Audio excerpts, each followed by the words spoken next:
গত আগস্টে ৯১ বছর বয়সে মারা গেছেন রজার থিবেরভিল। তার কোনো উত্তরাধিকারী ছিল না। তবে তার মৃত্যুর পর একটি ফোন কল পান ফ্রান্সের নরম্যান্ডির থিবেরভিল শহরের মেয়র। তিনি জানতে পারেন মৃত্যুর আগে নিজের নামের সঙ্গে মিল থাকা শহরটিকে প্রায় ১০ মিলিয়ন ইউরো দান করে গেছেন থিবেরভিল। নামের সঙ্গে মিল থাকলেও ফ্রান্সের নরম্যান্ডির থিবেরভিল শহরে কখনোই যাননি রজার থিবেরভিল। তিনি ছিলেন এক ওয়াইন প্রস্তুতকারকের বংশধর। ফ্রান্সের রাজধানী প্যারিসে তিনি তার বাবা মায়ের কাছ থেকে উত্তরাধিকার সূত্রে একাধিক সম্পত্তি লাভ করেছিলেন, আর ব্যক্তিজীবনে ছিলেন একজন আবহাওয়া বিশ্লেষক। থিবেরভিল শহরের মেয়র গাই প্যারিস জানিয়েছেন, শহরের স্থানীয় মানুষ ও কর্মকর্তারা এই অপ্রত্যাশিত দান নিয়ে অবাক এবং আনন্দিত। এখন তারা কিভাবে এই বিপুল অর্থ ব্যবহার করবেন তা নিয়ে আলোচনা করছেন। যে পরিমাণ অর্থ পাওয়া গেছে তা শহরটির বার্ষিক বাজেটের চেয়ে অন্তত ৫ গুণ বেশি। সবচেয়ে আশ্চর্যের বিষয় হলো থিবেরভিলের কোনো ছবি পাওয়া যায়নি।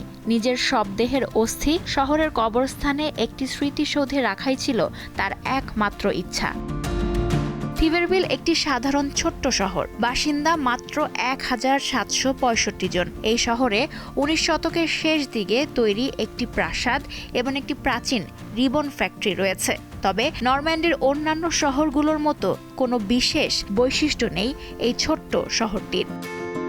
থিবেরভিলের এমন সুদিনে প্রতিবেশী শহরগুলো হয়তো আফসোস করছে, কারণ অতীতে এই শহরের সঙ্গে একীভূত হওয়ার প্রস্তাব দেওয়া হয়েছিল পার্শ্ববর্তী লে প্লানকুয়ে ও লা শাপেল হারেং শহরকে, কিন্তু সেই প্রস্তাব প্রত্যাখ্যান করেছিলেন ওই শহর দুটির কাউন্সিলররা।